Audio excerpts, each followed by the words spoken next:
What up? It's your boy, Dick Incredible Man, and yes, I am back at it again. And this is Gleipnir episode 12 discussion slash review.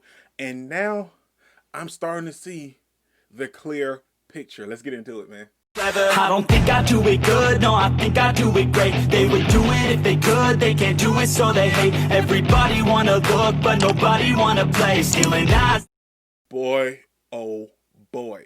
I'm not even going to say it because you guys know what I'm going to say. So I'm just going to dive right into everything because yet again, this episode was another 10. Wasn't a whole lot of action and stuff going on, and it wasn't really like anything in the present day. We saw a couple glimpses of everything taking place in the present day that we saw with Claire, and Claire is starting to understand the picture a lot clearer as well.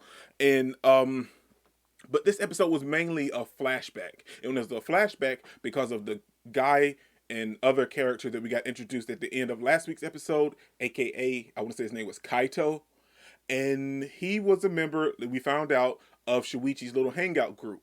And it came to light that the hangout group is the same group that the other guy in their band of renegades that can make plants grow mentioned. It's the cram school kids. It was all of the kids that were stuck in the cram school, and one of those guys is with Elena and her little renegade group.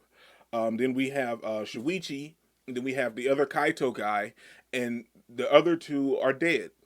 And that happens to be Kaito's power. He uses Honoka as like a ghost or whatever, and so much stuff is going on because also in this episode, jumping into, I'm going to be all over the place because there's so much stuff.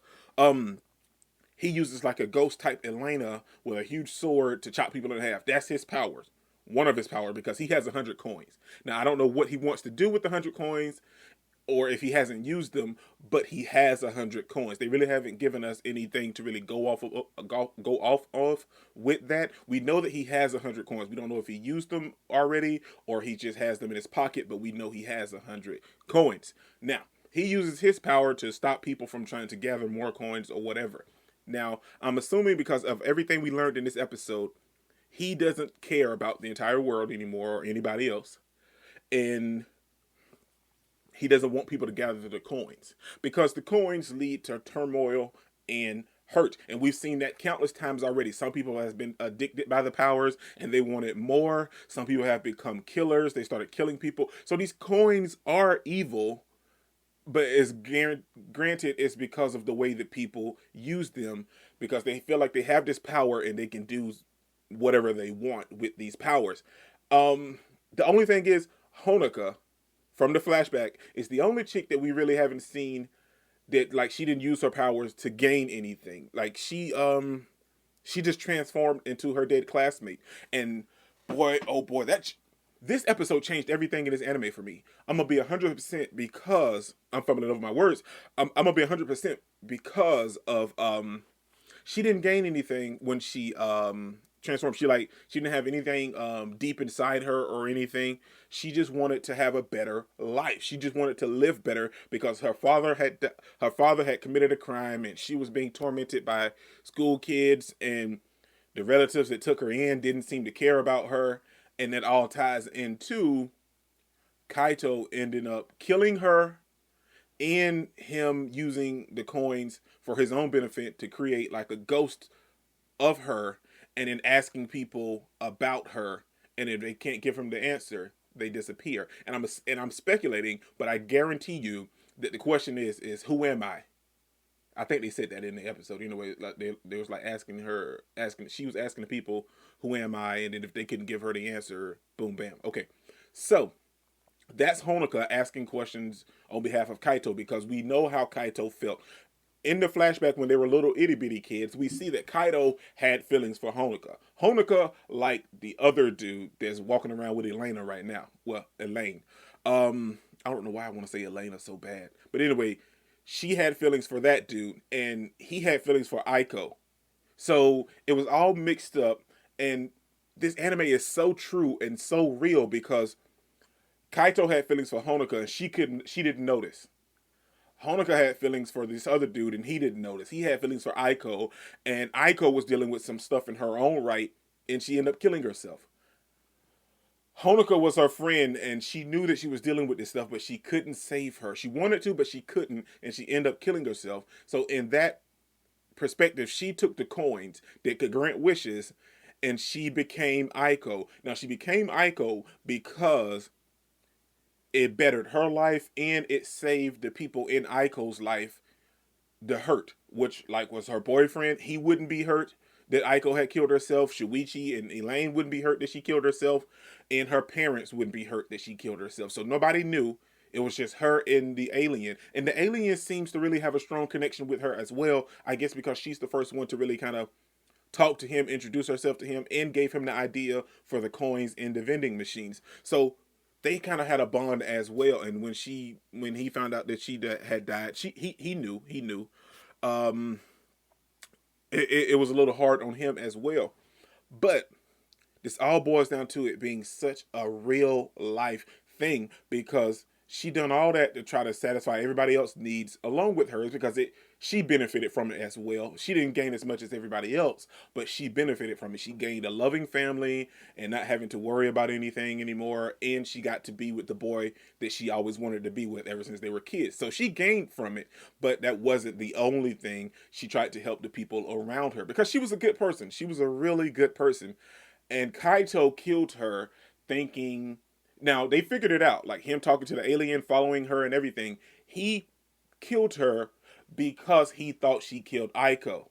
And the sad thing about it is, regardless whether she killed Aiko, and that's what makes it so true, regardless whether she killed Aiko or not, this is the girl that you loved. So if she done something that horrible to a friend, regardless, you didn't have like all these feelings that you had for her. They didn't matter in that moment and in that instant for you to take her life away. You loved her, so that's what I didn't understand. But because like from my perspective and to the character's perspective, but overall I understand it because my bad. Overall I understand it because that it builds so much, but at the same time it shows how real and true it is because a lot of people snap in a moment's notice and they don't listen to logic or reason and they do stuff in the heat of the moment and then they have to deal with the consequences because he killed her in the heat of the moment with a rage and everything building up, and then he learned that Aiko killed herself and she just took over this role to help everybody around her that was still feeling some type of way about Aiko, and now he was straight miserable. He was demented. Anyway, like his mind snapped. His mind had completely broken because he couldn't fathom and handle what he done and what happened. And then we go and see that he found a coin and he goes to the alien, and I'm assuming that's where it kicks in with his powers and then the ghost along the road and everything. And he wants to ask everybody because Honoka disappeared without a trace and nobody really seemed to care. He cared once he found out, but he had done killed her by this point, so it really didn't matter. So he decided to make that his power, I'm assuming, and everybody that came in contact with the ghost on the road, he would ask them, "Who am I?" which is referring to Honoka, and boom, bam, they would disappear if they couldn't answer the question. But how would they know Honoka?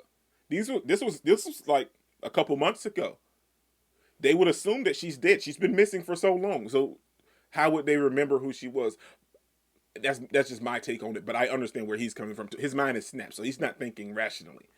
So all of this is in this flashback and it's taking place, and we see that Shuichi and Elaine had like a different type of relationship. All of this was great. It was great world building and character building, and it opened up my eyes. And now I see the full picture. We started off with this anime seeing just a little piece in the corner, and as it progressed, we got to see more. We got to see some colors and everything. But now I got pretty much the full picture, and I don't understand everything, but I understand a lot of it now and everything that's taking place. Then we jump back to the present, and we see a Claire. Excuse me. We see Claire at the cram school when she's walking around trying to figure out some stuff, and we also see that this is where she called from last week when she was talking to Shuichi right before he killed the other guy, and she's in there walking around trying to figure out some stuff because Claire's pretty smart too. So Claire's kind of figuring out everything, and as she's doing this, she's talking to Shuichi. He hangs up. She's walking around the school, and she notices the teddy bear that Shuichi transforms. Now, we're still out of the loop as to how and what happened to Shuichi. We keep getting glimpses and tidbits, but we don't know actually what happened because his memory is gone when it comes to all of that stuff. Now, I'm thinking that he may have came in contact with Kaito and Honoka on the road, and that might have erased his mind. I don't know, but that's a possibility. So then we also see that Yoshikawa, I think that's her name. Yoshihaka. Anyway, I can't remember, the redhead girl. She ended up calling Elaine this episode at the end, at the very, very end, calling her and telling her that they need to talk. And that's how this episode ended.